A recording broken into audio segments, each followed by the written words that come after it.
Que Dios les bendiga, hermanos, en esta hora. Gracias al Señor por esta bendición y este privilegio que Él nos concede de estar aquí en su casa. Le invito para que oremos. Padre bendito, gracias, mi Dios, por lo bueno que tú eres, por la oportunidad, Señor, que nos das de bendecir nuestra vida a través del consejo de tu palabra. Porque tu palabra es una verdad que siempre trae bendición, porque es tu palabra, mi Señor.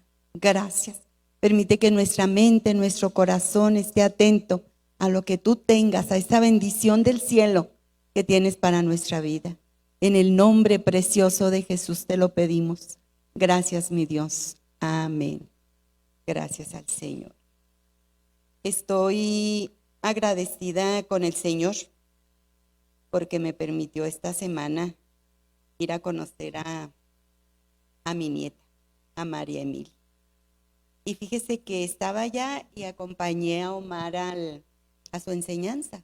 Y dio una enseñanza a mi hijo muy bonita, que me gustó, y le digo, hijo, me gustaría compartir, pues no como él lo da, ni la enseñanza como él la da. Digo, me gustaría compartir con la iglesia estas verdades, algunas de estas verdades. Y me dice, sí, chatita, ya ve que ellos no me dicen mamá, me dicen chatita. Y pues sé que el consejo de la palabra va a traer, como decía el pastor, una bendición para usted. Amén.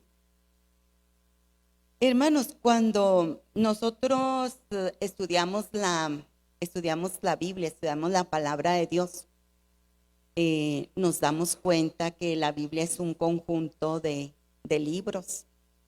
Y nos encontramos diferentes tipos de libros. Tenemos los libros de la ley o el Pentateuco, que son los primeros libros que encontramos. Tenemos libros históricos, libros poéticos, libros proféticos. Tenemos evangelios, tenemos cartas o epístolas y luego el libro profético de Apocalipsis. Y cuando nosotros estudiamos lo que son los libros históricos, nos encontramos precisamente que nos narran, nos cuentan la historia del pueblo de Israel, del pueblo de Dios. ¿Y cuántas veces los hemos leído? Y leemos las historias, pero lo vemos así nada más, como que es una historia. Pero en esta tarde quiero que leamos un pasaje y verá que vamos a aprender y vamos a sacar enseñanzas muy bellas para nuestras vidas, para el día de hoy. En esta hora quiero invitarle a leer la palabra de Dios ahí en el segundo libro de Samuel, que es un libro histórico, segundo libro de Samuel en el capítulo 5, y vamos a estar leyendo los primeros 10 versículos. ¿Cuántas veces a lo mejor lo hemos leído esto? Y lo hemos pasado hasta rapidito porque a veces no entendemos claramente parte de lo que es la historia. Dice la palabra de Dios en el nombre del Padre, del Hijo y del Espíritu Santo. Vinieron todas las tribus de Israel a David en Hebrón y hablaron diciendo, henos aquí, hueso tuyo y carne tuya somos. Y aún antes de ahora, cuando Saúl reinaba sobre nosotros, eras tú quien sacabas a Israel a la guerra y lo volvías a traer. Además, Jehová te ha dicho, tú apacentarás a mi pueblo Israel y tú serás príncipe sobre Israel.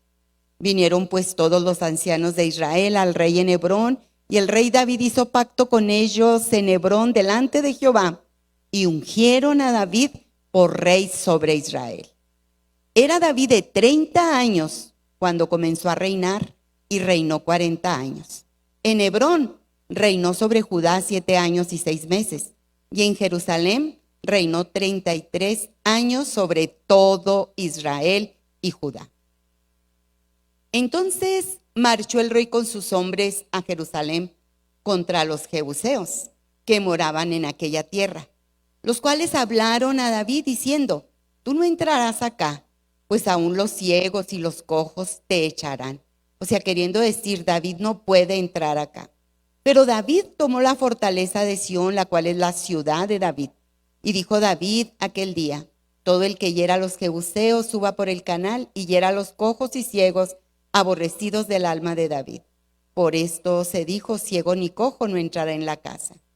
Y David moró en la fortaleza y le puso por nombre la ciudad de David, y edificó alrededor desde Milo hacia adentro. Y David iba adelantando y engrandeciéndose, y Jehová, Dios de los ejércitos, estaba con él. Qué preciosa expresión. Quiero compartir el tema con el nombre de límites. Cuando hablamos de límites, nosotros hablamos de un punto, de una línea real o imaginaria que señala el fin o el término de una cosa. Un límite suele indicar un punto que no debe o no puede sobrepasarse. Un límite es una barrera, es una contención, algo que te detiene. Y sabe una cosa, el ser humano tiene límites. Dios no tiene límites, pero Dios establece límites. Y vamos a ver en primer lugar que hay límites humanos y límites divinos, límites establecidos por Dios, leyes humanas y leyes divinas. En este pasaje que acabamos de leer, nosotros encontramos el ungimiento de David por tercera vez. Ahorita le voy a platicar las diferentes veces que fue ungido. Fue ungido ya por tercera vez. ¿Por qué? Este pasaje a lo mejor no, como que no nos dice nada cuando lo leemos. Sin embargo, tiene verdades bien especiales. Ungen a David después de que se muere ya el último descendiente de Saúl. Ellos no querían ungir a David porque decían, todavía hay un descendiente de David. Y estaban aferrados, ¿sí?, a los límites que establecían las leyes humanas. Una sola tribu había reconocido a David como rey, la tribu de Judá. Las otras tribus, ellos reconocían a Isboset, un hijo de Saúl que pretendía ser rey. Y vea usted, las leyes humanas desde aquel tiempo exigían que el rey fuera del linaje real, de la familia real, así como es en nuestros tiempos donde existen las monarquías. Están bien definidos los parámetros tan rigurosos que tienen sobre el linaje real, sobre a quién le corresponde llegar al trono, la corona. Muchos de ustedes a lo mejor han visto esa serie tan famosa sobre la corona de los reyes de Inglaterra. Como si el sucesor a la corona renuncia al trono por no querer ajustarse a las exigencias que demanda todo el protocolo de la monarquía. Todos los movimientos, los ajustes que se tienen que hacer. Pero la persona que tiene que llegar al trono, según las leyes humanas, tiene que ser del linaje real, de la familia real. Israel tenía, desde aquellos tiempos, tenía un rey, y como las demás naciones, y eran los mismos principios, que el rey tenía que ser del linaje real. En el caso de los israelitas, pues tenía que ser de la familia de Saúl, de la tribu de Benjamín. Si una persona quería acceder al trono y no pertenecía a la familia real, no era permitido por las leyes humanas. Y David no era de la familia de Saúl, no era ni siquiera de la tribu de Benjamín. Él pertenecía, como le digo, a la tribu de Judá.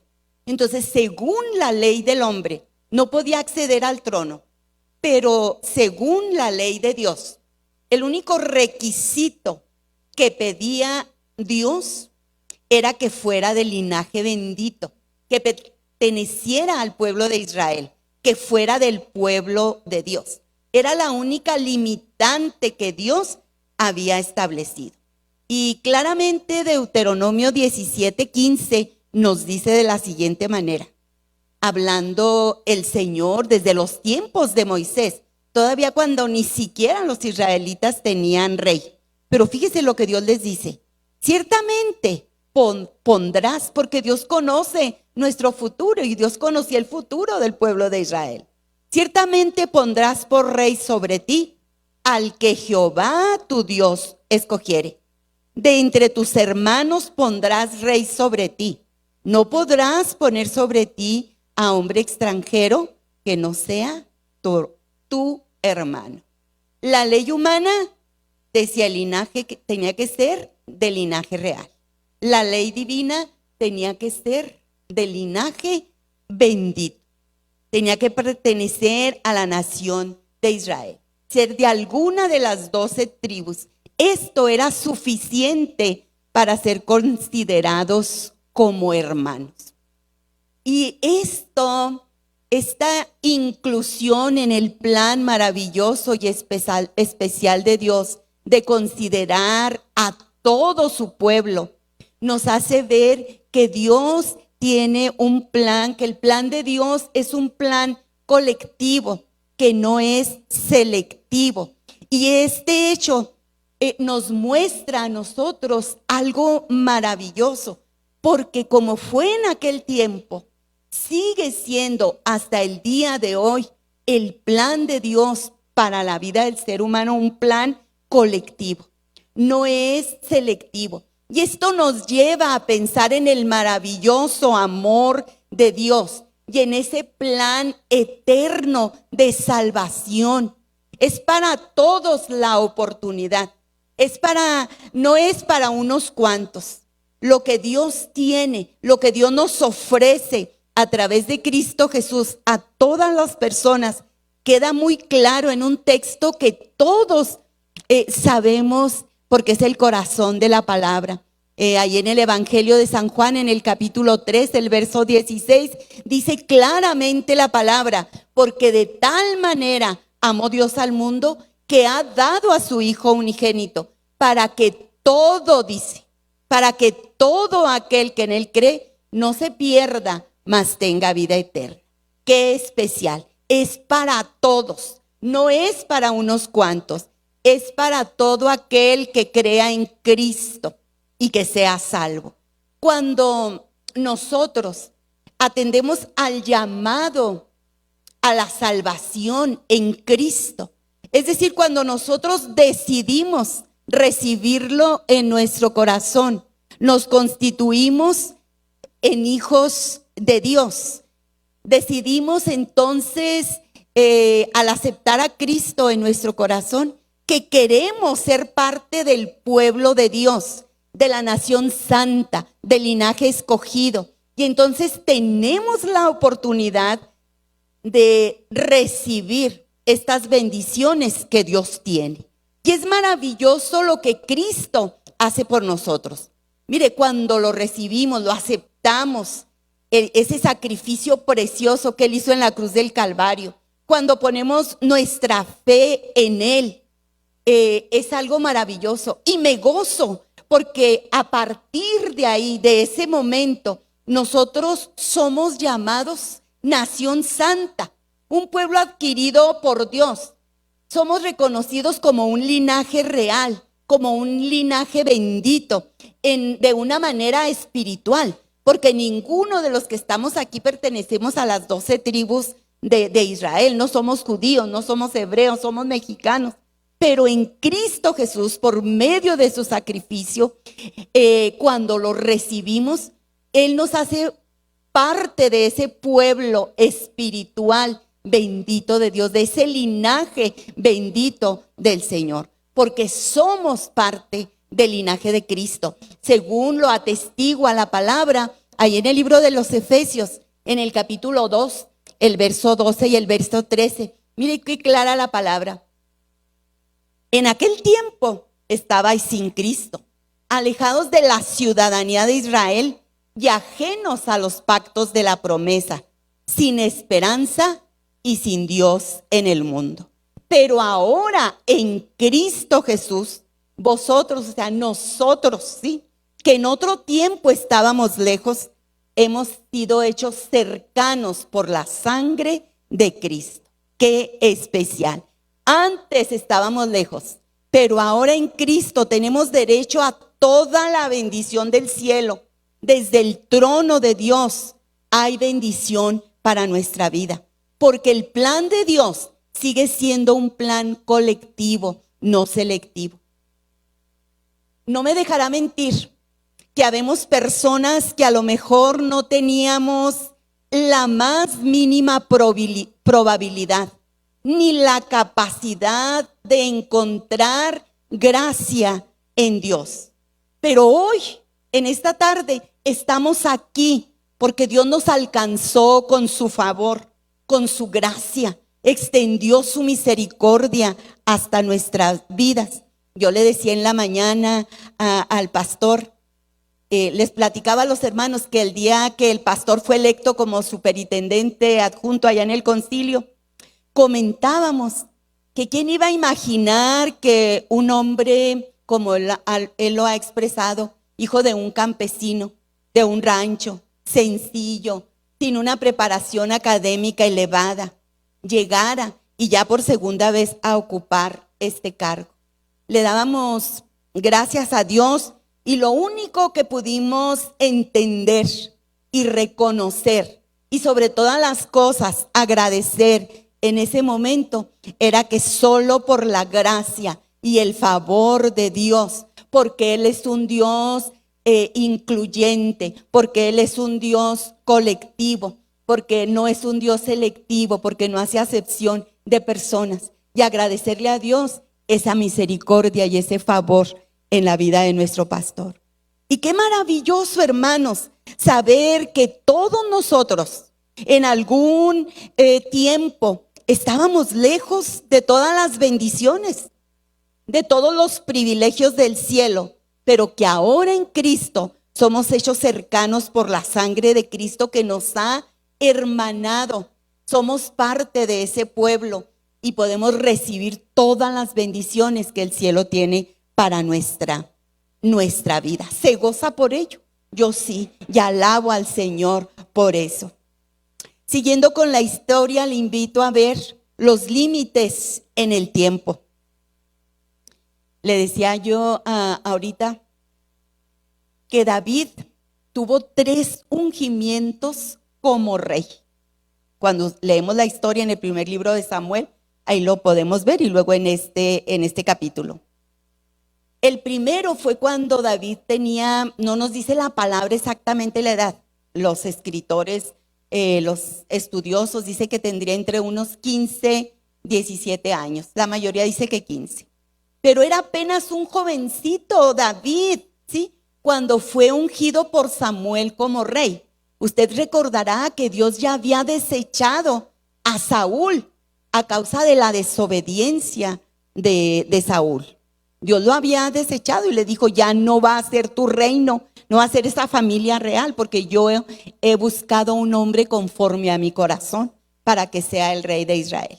Y cuando Dios manda a Samuel que vaya a la casa de Isaí para ungir al que será el futuro rey de Israel, llega Samuel, oiga, y le presentan pues a los hijos. Y al primero que ve es a Eliab, un joven que lo describe la Biblia, alto, guapísimo, el hombre.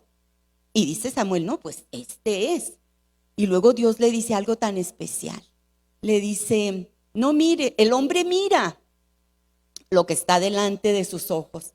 Dice, pero yo miro el corazón. No mires a lo alto de su estatura, no mires a la belleza de su físico.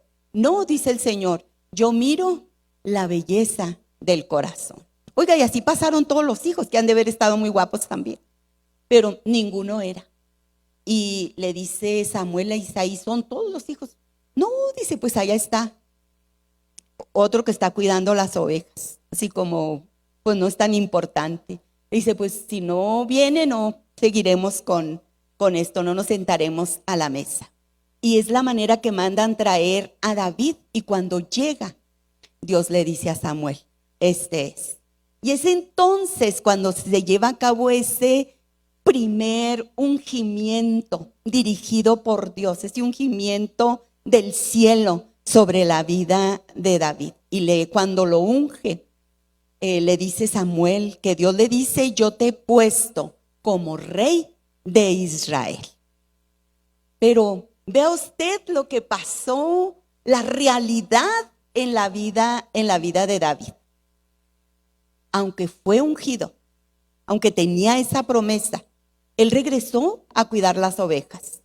Después fue llamado a tocar cuando al rey Saúl le entraban aquellas crisis de locura.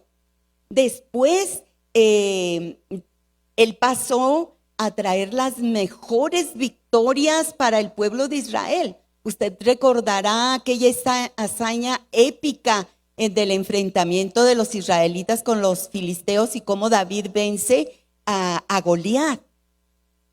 También nos dice la palabra que después de las batallas las mujeres salían a las calles cuando iban llegando de la guerra y gritaban: Saúl mató a sus 1000 y David a sus 10,000, o sea, haciendo honor a todo la valentía y lo que hacía, lo que realizaba David. Y esto le causó a Saúl un celo que, fíjese, de ahí pasó David a convertirse en el enemigo público de toda la nación por el celo tan tremendo que le tenía el rey Saúl. Y por esta causa, David tuvo que andar huyendo, escondiéndose en cuevas, anduvo siendo perseguido, incluso llegó a aparentar que estaba loco para poder salvar su vida. Y así, con todos estos sucesos fueron pasando los años, el día a día en la vida de David.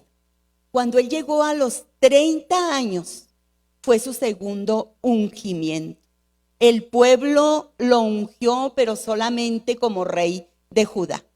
Y se pasaron entre 13, 15 años desde que fue ungido por Samuel hasta que es ungido de segunda ocasión por los del pueblo de Judá y llegó al trono de una manera parcial. Pero David siguió avanzando y siguió confiando en la promesa que Dios le había dado. Tú serás rey, yo te pondré por rey sobre Israel. Y él siguió con esa promesa en su corazón y siguió avanzando en el tiempo. Por fin, cuando él tenía entre 37 y 38 años, porque entonces es cuando es ungido por los ancianos como rey de todo Israel. Vea usted esto. Cuando nosotros vemos el paso del tiempo, desde los 15 hasta los 37 años, ¿qué nosotros podríamos decir? Ay, son muchos años. Y durante todo este tiempo él estuvo en ese proceso. Y esto llama mucho la atención porque su llegada al trono fue de forma gradual. Él fue avanzando, fue en un proceso.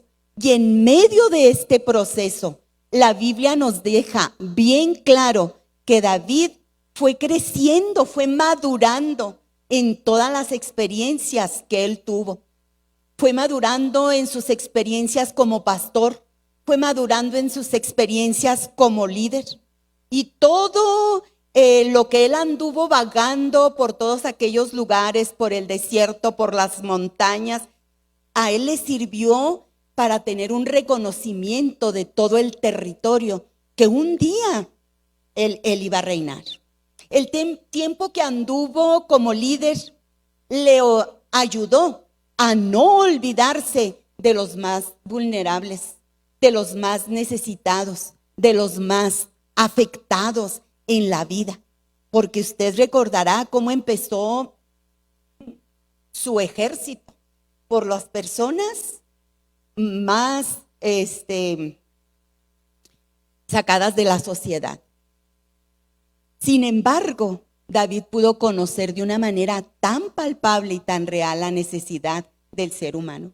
De tal manera que cuando él llegó al trono, él era capaz de atender al más necesitado como al más privilegiado, de poder atender y cuidar como pastor al que tenía como al que no tenía, al débil como al fuerte, porque todo el tiempo que había pasado en el proceso le ayudó a crecer en experiencia. Pero ¿sabe una cosa? También fue puesta a prueba su fe. Y mientras él estuvo en momentos difíciles, porque fueron muchos momentos difíciles los que él pasó, él llegó a exclamar en determinado momento: alzaré mis ojos a los montes. Y se preguntaba él: ¿de dónde vendrá mi socorro? Y luego la respuesta, ¿verdad? Mi socorro viene de Jehová, como diciéndole: Dios, mi ayuda viene de ti, mi socorro viene de ti, solo viene de ti, mi Dios. Y en medio de este proceso, donde su fe fue probada, él pudo avanzar y salir adelante. Y vemos esta historia de la vida de David y podemos relacionarla tanto con la historia de nuestra vida. En medio de lo que estamos viviendo, del proceso por el cual estamos pasando, nosotros podemos darnos cuenta que nuestra vida es gradual, que vamos creciendo. Somos seres dinámicos, estamos en constante movimiento y crecimiento. Vamos avanzando. Dios va purificando cada día nuestra vida, va limpiando nuestro corazón, va cambiando Él nuestra manera de pensar y por ende nuestra manera de actuar, nuestra manera de vivir. Qué interesante ver en la historia de David y visualizar. Imagíneselo usted, véalo por un momento y visualícelo cuando él era un muchacho allá en el campo cuidando las ovejas. Y luego unos años después, algunos años, véalo ya como el gran rey de toda la nación de Israel, pastoreando toda una nación. Le decía al pastor, y se lo repito: pastor, puedo visualizar tu vida. Y los que están aquí del rancho y que conocen el rancho de donde él es, allá de la puerta de Jaripitiro, puedo verte. Me cuesta trabajo ubicarte allá, pero hoy puedo verte listo, por la gracia de Dios, pastoreando esta hermosa congregación de Monte de los Olivos. Y también verte listo para esa tarea para la cual Dios te ha preparado y Él te ha escogido. Y para ustedes, amados hermanos, les invito para que echen una mirada hacia atrás, una mirada retrospectiva a su vida, desde el momento en que ustedes recibieron a Cristo en su corazón. Que este hermoso mensaje de amor, de esperanza, llegó a sus corazones. Y ustedes abrieron la puerta de su corazón y le dieron la oportunidad al Señor de venir a sus vidas. Véanse en ese momento cómo llegaron al Señor, cargados, amargados, desilusionados, frustrados, golpeados por la vida. Pero visualícese hoy en este día y vea los cambios que ha habido en cada uno de ustedes. Hemos crecido, hemos madurado. Fíjese, si se pone a mirar desde ese tiempo, usted se dará cuenta que ha tenido muchas experiencias dentro del pueblo de Dios. Pero también no me dejará mentir que su fe ha sido puesta a prueba. No una, sino muchas veces. ¿A cuántos Dios ha puesto a prueba su fe? ¿Puede levantar su mano? Mire, todos. Dios ha puesto a prueba nuestra fe. Cuando vemos la vida de David, nos podemos dar cuenta que todo lo que Dios le permitió que pasara, le sirvió más adelante. Así que, amado hermano, todo lo que el Señor permite que usted pase en su vida, Si Él está probando su fe, téngalo por seguro que le va a servir. Y si no lo entiende hoy, si no entiende por lo que ha estado pasando o por lo que está pasando, lo entenderá el día de mañana. Lo va a comprender y usted va a poder decir, con razón Dios me permitió pasar por esto. Con razón Dios me permitió sentir y experimentar esto. Todos los causales en el propósito de Dios tienen una razón. Tienen un con razón Dios, ¿sí? Porque por los días que están por venir a su vida, verá, usted va a entender lo que está pasando ahorita, lo que ha pasado. Porque hay algo especial para su vida. Usted lo verá. Lo único que tiene que hacer es perseverar. Porque es tan importante esto, mantenernos en el Señor.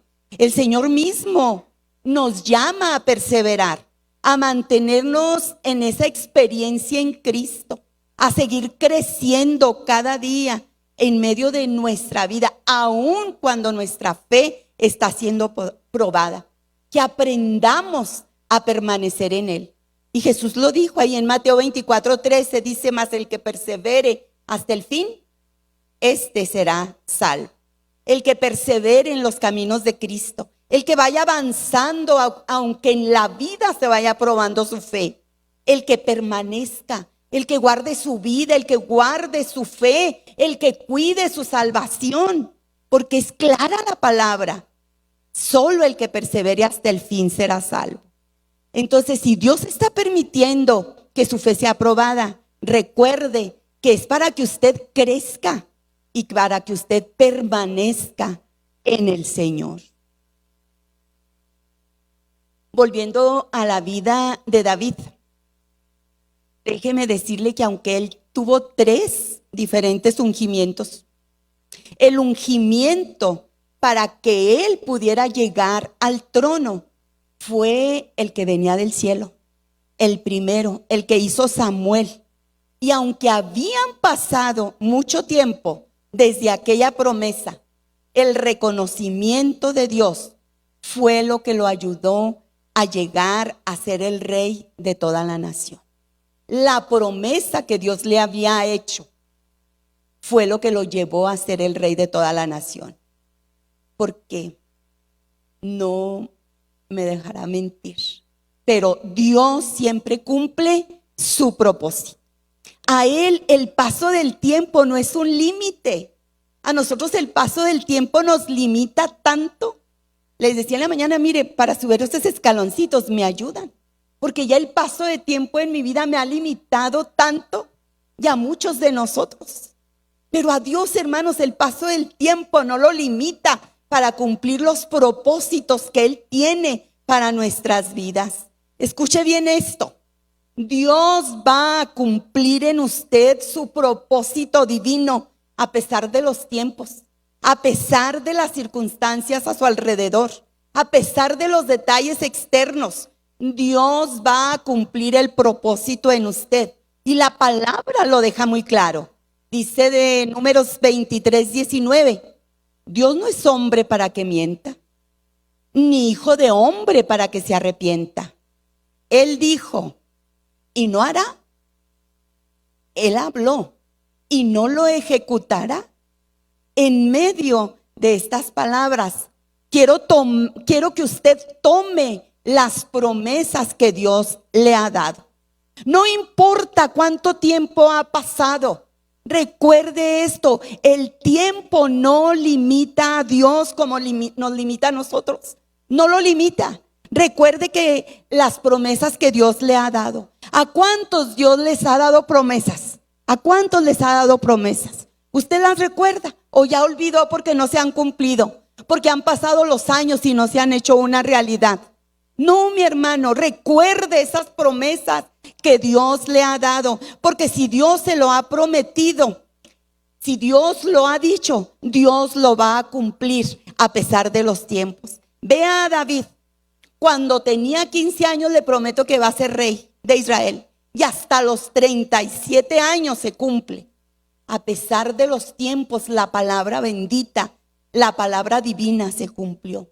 Porque Dios no miente, porque Dios no se arrepiente de haberle prometido algo a usted. Y si le dijo a usted eso, Él lo va a hacer, téngalo por seguro. Y abrace esta promesa de Dios para su vida y confíe en Él. No dude ni por un momento. Confíe siempre en el Señor. Él lo hará. Gloria a Dios. Amén. Así será, hermanos. Dios cumplirá esa promesa en su vida. Volviendo a nuestra historia, vemos que en cuanto David llega al trono, se enfrenta a la primer dificultad: conquistar Jerusalén. Jebus era el nombre que tenía. Y él quería conquistarla para que fuera la capital de todo el reino, como es Jerusalén, la capital de Israel. Y le invito para que veamos este tercer punto sobre los límites y hablarle que Dios no tiene límites, sin límites. Es el primer evento que David va a realizar como rey con todo su ejército. Y cuando sus enemigos lo saben, le mandan un mensaje cuando ven que se está preparando para la batalla. Dicen: Jerusalén es una ciudad complicada por su ubicación geográfica. Entonces es un reto tomar la ciudad. Pero déjeme decirle que cuando nuestra confianza está puesta en Dios, nunca será defraudada, aunque encontremos frente a nosotros los retos más extremos. Si confiamos en Dios, Él nos ayudará. Y hablando sobre la confianza, nosotros podemos ver a la luz de la palabra que los jebuseos tenían su confianza en la fortaleza que era la ciudad. Cuando hablamos de una fortaleza, nos referimos a una defensa natural que tiene un lugar, o que se hace una defensa sobre algún lugar. Usted vea los castillos antiguos, se les llama toda una fortaleza porque están totalmente cubiertos, ¿sí? Fortalecidos por esos muros. Y la ciudad de Jerusalén, Jebús, era por su situación geográfica.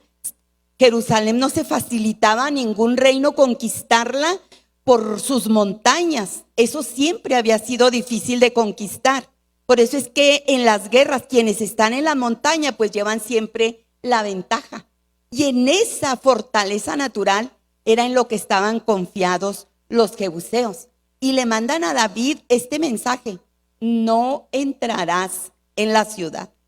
Por más inmenso ejército que tengas, no entrarás en la ciudad. Ellos decían: David no tiene forma de llegar hasta nosotros. No tiene forma, no hay forma de que ellos suban y llegar hasta donde estamos. No tienen forma de sitiar esta fortaleza que nosotros tenemos. Y esa era la confianza en la que descansaban los jebuseos. Fue tanta su burla que ellos decían: si pusiéramos a defender la ciudad con los cojos y con los ciegos que aquí hay, con eso sería suficiente. O sea, vea usted hasta dónde llegaba su burla. Dice: ellos serían una suficiente barrera para que David no pueda llegar. O sea, nosotros no necesitamos un ejército. Nosotros no necesitamos una defensa humana, decían ellos, porque nuestra fortaleza es suficiente. Por eso, burlándose, le decían a David: no vas a poder llegar a nosotros, no vas a poder tocar. Ellos no entendían que la fortaleza más grande de este mundo es insignificante ante el poder de un Dios que no tiene límites. Para lo que a ellos les parecía imposible, para Jehová, el Dios todopoderoso, no había nada imposible, porque su poder no tiene límites. Gloria al Señor. Él no se ve limitado por una fortaleza humana. Y esto, amados hermanos, es un recordatorio de parte de Dios para nosotros, para que aprendamos a poner nuestra confianza en Él. a poner nuestra seguridad en Él, a poner a Dios como nuestra fortaleza, como nuestro lugar seguro, como nuestro refugio. Porque siempre que pongamos nuestra fortaleza en cualquier otra cosa que no sea Dios, si ponemos nuestra fortaleza en nuestras capacidades, en nuestros méritos, en nuestros logros, en nuestras posesiones, los resultados de nuestra vida van a ser catastróficos. Los jebuseos estaban tan confiados en su fortaleza que se olvidaron de reconocer al Dios de los hebreos, que había hecho maravillas impresionantes en todo su alrededor. El orgullo y la insolencia de los jebuseos, en lugar de desanimar a David, le dio valor y le dio ánimo. David terminó tomando la fortaleza, echó a los jebuseos y le puso por nombre aquella ciudad, la ciudad de David. David, fíjese nada más que especial, tomó el lugar, le cambió el nombre y construyó su propia ciudad, la ciudad de David, la ciudad de Jerusalén, su propia fortaleza. Cuando los jebuseos dijeron no hay forma de que pueda llegar, Dios dijo, yo no tengo límites, a mí nada hay que me limite, y ellos pudieron llegar. Este es nuestro Dios, eternamente y para siempre todopoderoso. Qué enseñanza tan especial y tan bella para cada uno de nosotros, que en lugar a veces de enfrentar los retos que vienen a nuestra vida, que en lugar de avanzar en nuestra confianza puesta en Dios ante los problemas que humanamente son imposibles, nos vamos desanimando, nos rendimos ante la situación. Pero quiero que vea lo que dice el versículo 10, porque es clave para entender esto. Dice, y David iba adelantando y engrandeciéndose, se iba creciendo, iba madurando. Dice, y Jehová, Dios de los ejércitos, estaba con él. Qué hermoso que de nuestra vida se diga, se pueda decir que Jehová, el Dios de los ejércitos, el Todopoderoso, está con nosotros. Y no lo dude. Yo quiero decirle que Dios es el que le dice hoy que si Él está con nosotros, nosotros podemos superar estos retos. Podemos enfrentar este problema que tenemos. Aunque a veces los demás nos vean menos, nos vean como muy poca cosa. Aunque piense la gente y nos diga, no lo vas a lograr. Recuerde, el poder de Dios no tiene límites. Y Jehová, Dios de los ejércitos, está con usted para que vaya adelante, para que usted siga engrandeciéndose en el Señor, siga creciendo en su gracia y en su misericordia. Y aunque ciertamente somos tan frágiles que cualquier cosa nos desmorona, a veces con solo una burla que hagan de nosotros nos sentimos destruidos, una amenaza y nos desvanecemos, pero porque somos carne, porque somos polvo, frágiles. Pero no olvide que el que está con usted es el Todopoderoso, es el fuerte, el invencible, y que no hay nadie como Él. Y que así como Dios mostró su poder obrando en aquel tiempo en la vida de David, Dios sigue mostrando su poder obrando en nuestros tiempos. Me platicaban mis hijos de unos misioneros que ellos conocieron ahí en Mazatlán. Incluso el misionero se parece mucho a Omar. Y estos misioneros se fueron a Nepal y empezaron a trabajar con niños. Y le escribió la misionera a Belén porque tenía un niño como de 12 años con autismo que no hablaba y que tenía muchos problemas de conducta. Y como sabía que Belén es licenciada en educación especial, le decía, amiga, pues mándame algunas técnicas o algún procedimiento que yo pueda aplicar con él para ayudarle un poco. Y ya Belén le hizo llegar algunos artículos. y le dice, estaremos orando por él. Tiempo después se comunica la misionera con Belén y le dice, amiga, el autismo tiene cura.